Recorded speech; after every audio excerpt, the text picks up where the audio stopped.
네, 이번에는 ICT 트렌드를 소개해드리는 ICT 포커스 시간입니다. IT 칼럼니스트 이호훈 씨와 함께하겠습니다. 안녕하세요. 안녕하세요. 네, 오늘 어떤 이야기를 해볼까요? 예, 그 넷플릭스라는 회사가 있습니다. 네. 인터넷으로 영화나 TV를 보여주는 그런 회사인데요. 네. 몇 달 전 이 회사의 CEO가 이렇게 말한 적이 있습니다. 전통적인 형태의 TV 방송은 앞으로 20년 안에 사라질 것이다 라고요. 다시 말해 앞으로 20년 안에 지금과 같은 형태의 방송국들은 이제 모두 구조가 바뀌거나 아니면 사라질 수밖에 없다라는 말인데요. 대체 이 사람은 왜 이런 말을 한 것일까요? 그리고 앞으로 방송은 어떻게 변하게 될까요? 이런 것들을 궁금해하는 분들도 좀 많이 계신 것 같습니다. 그래서 오늘은 미래 방송은 어떻게 될 것인지, 또 그런 변화 속에 ICT 기술은 과연 어떤 역할을 하게 될 것인지 한번 가볍게 짚어보려고 합니다. 네, 앞으로 20년 안에 방송국의 구조가 바뀌거나 사라질 수 있다고 하니까 걱정도 되고 흥미롭다는 생각도 드는데요. 어떻게 해서 이런 이야기가 나오게 된 건가요? 지금까지 TV 방송 같은 경우는 이 시간표에 맞춰서 그때 맞는 프로그램을 송출하는 그런 방식이었습니다. 시작부터 끝까지 정해져 있다라고 해서 선행적, 그러니까 리니어 TV라고도 부르는데요. 흔히 말하는 본방사수에서 본방이 바로 이 전통적인 TV 전송 방식입니다. 예. 반면 요즘은 본방 대신 VOD 다시 보기 형식으로 내가 보고 싶을 때 이 보고 싶은 프로그램을 골라서 시청하는 것도 굉장히 많이 하시잖아요. 네. 이런 것을 인터넷 TV 또는 이제 런 리니어 TV라고 부릅니다. 앞으로는 이렇게 골라보는 방식이 대세가 될 거다라는 이런 말인 거죠. 아마 이렇게만 얘기하면 그게 뭐냐? 이렇게 그 말들을 많이 하실 겁니다. 당연한 것이 사실 이런 TV 시청 방식이 우리에겐 어느새 굉장히 일상적인 그런 일이 되었거든요. IPTV나 케이블 TV를 통해서 다시 보신 분들도 굉장히 많고요. 인터넷으로 TV를 시청하신 분들도 많습니다. 이게 한 2012년경, 그러니까 지상파 방송이 디지털로 전면 전환되던 때부터 본격적으로 이제 보급이 시작되었던 것 같은데요. 예. 몇 년 만에 아주 평범한 풍경이 그렇게 되어버렸습니다. 그러니까 굉장히 빠른 변화죠. 넷플릭스 CEO의 주장 역시 이런 대세인 것을 얘기를 하니까 자신감이 넘칠 수밖에 없다라고 생각을 하는데요. 창밖에 비가 오는 것을 보고 비가 오니까 우산을 준비해야 된다라고 말하기는 정말 쉽잖아요. 네. 물론 저희 회사가 그런 흐름을 주도하고 있는 그런 회사이기도 합니다. 굉장히 자신감 있게 얘기를 해가지고 예. 정말 걱정이 방송 종사자로서 좀 되긴 하는데 실제로 많이 변환된 것 같아요. 전통적인 TV에서 이제 인터넷 TV로 넘어가고 있는 과도기라고 해도 될까요? 그렇습니다. 그 전통적으로 방송 같은 경우는 이 기술의 발전과 함께 성장하고 바뀌는 경향이 있는데요. 예. 라디오 같은 경우는 중요한 것이 소리고 TV 같은 경우는 중요한 것이 영상이잖아요. 예. 그만큼 이 방송 분야의 기술은 기술이 콘텐츠의 기본적인 성격을 아예 규정해버릴 때가 많기 때문에 그렇습니다. 조금 더 나아가자면 이렇게 미디어가 기술의 변화에 따라서 우리들의 라이프 스타일 역시 함께 바뀌는 이런 경우도 굉장히 많은데요. 예. 그렇다면 지금 같은 경우는 어떨까 생각해보면 누구나 인정할 것일 겁니다. 현재는 인터넷이 이 시대를 대표하는 미디어 양식이잖아요. 그렇죠. 그래서 이미 많은 변화가 진행되었고요. 앞으로 프로그램 기획과 제작, 편집, 유통, 그리고 소비에 이르기까지 거의 모든 분야에서 전혀 다른 움직임이 생기는 것을 네. 보실 수가 있으실 겁니다. 그렇다면 TV 프로그램 제작 형태부터 처음부터 예. 달라진다고 봐야 될까요? 그렇죠. 최근 그 미국 드라마 같은 경우에는 아예 초고해상도, 그러니까 UHD로 촬영해서 이 UHD로 내보낸 경우가 늘어나고 있습니다. 앞서 이야기한 넷플릭스에서 자체 제작한 드라마 하우스 오브 카드의 시즌2와 시즌3가 굉장히 대표적인 케이스인데요. UHD로 찍은 드라마를 그냥 UHD로 서비스해서 좋은 TV를 가지고 계신 분들은 그에 맞는 영상을 보실 수가 있습니다. 네.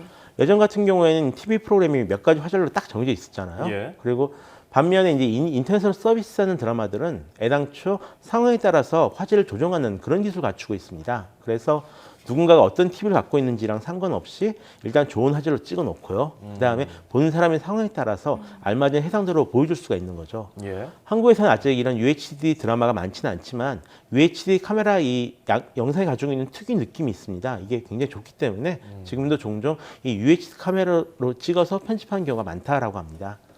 또 드론에 탑재된 카메라를 이용해서 찍은 영상들도 점점 널리 사용되고 있습니다.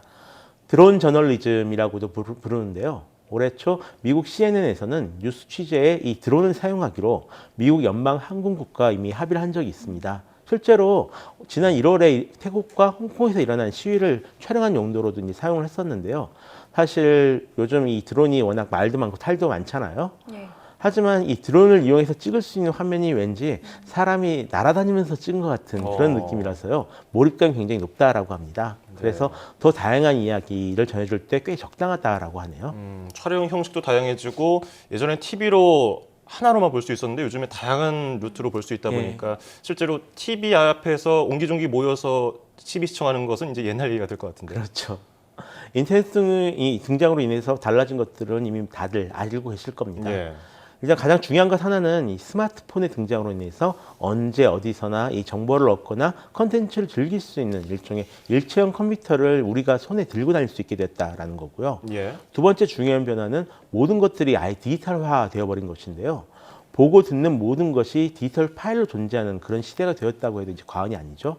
또 세 번째로는 그로 인해 사람들 간의 상호 교류가 좀 많이 진전되었다라는 것입니다. 요즘은 인류 역사상 가장 많은 평범한 사람들이 SNS에 글과 사진과 동영상을 기록하여 남기는 그런 시대가 되었습니다. 예. 이 시대 미디어 소비 특징을 요약하자면 말 그대로 화제가 되는 것만 찾아서 본다라고 해도 이제 과언이 아닌데요.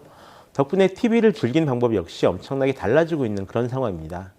원래 TV 프로그램 같은 경우는 거실 소파에 앉거나 편하게 누워서 시청하는 그런 것이 좀 일반적인 이미지로 남아있잖아요. 그렇죠. 이런 것들을 림백이라고 부르는데 요즘도 그렇게 편하게 즐기시는 분들이 많긴 하지만 콘텐츠 소비자의 이 나이가 낮아질수록 많이 달라진 모습을 보여주고 있습니다. 네, 요즘 뭐 쉽고 빠르게 접할 수 있고 반응과 소통도 정말 빠르게 진행되고 예. 있는데요. 시청 후에 이루어지는 그런 프로그램에 대한 논하는 방식도 좀 예. 달라질 것 같아요. 많이 어떻습니까? 달라졌죠. 먼저 가장 눈에 띄는 것은 역시 SNS입니다. 최근 트위터 같은 경우엔 이 트위터를 TV 프로그램을 이야기를 하는 그런 공간으로 만들기 위해서 굉장히 많이 노력하는 모습이 눈에 띄는데요.